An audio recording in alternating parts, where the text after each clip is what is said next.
And I did want to talk a little bit about the green jobs. I'm all for jobs, whether they're green, brown, pink, purple, yellow. It doesn't matter. But it seems like, again, and certainly it's from somebody from Texas, this really hits close to home, that we are focusing on green jobs at the expense of the traditional oil and gas industry and traditional petrochemical, coal, and the like. I'm a supporter of an all-of-the-above energy policy, but we see all of this effort going into what is a green job and what is not a green job, and generating energy, which is the key to this economy. So I want to ask Mr. Poneman, the CRS has reported that the U.S. has access to more energy and natural resources than any other country in the world. Do you agree with that?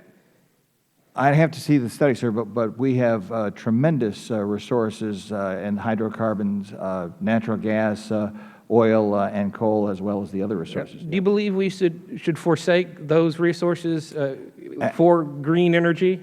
Absolutely not, Congressman. I'm glad you call for an all-of-the-above policy. We strongly believe in that, and I think we're putting everything in place to promote our hydrocarbon sector as well as these other. We need all of these energy sources.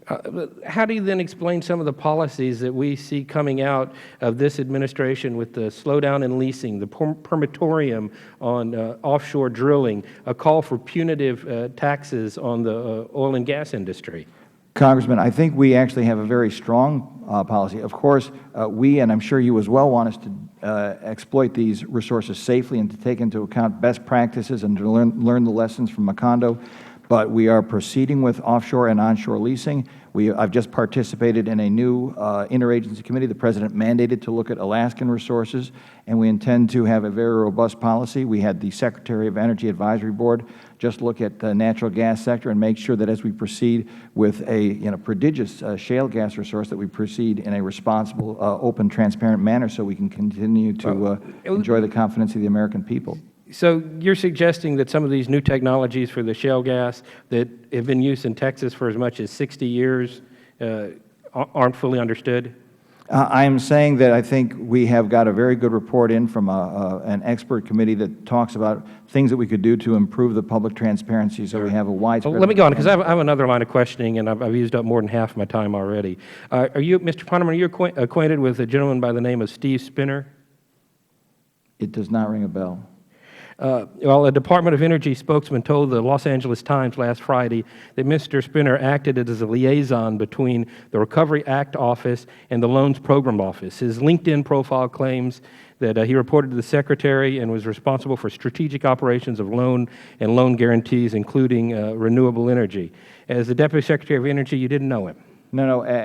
Your references, I think I may have met him, yes.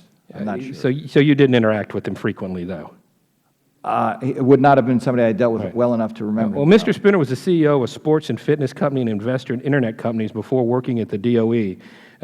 So no one ever questioned his qualifications to come to the DOE? I don't know that, sir, but I'm happy to check.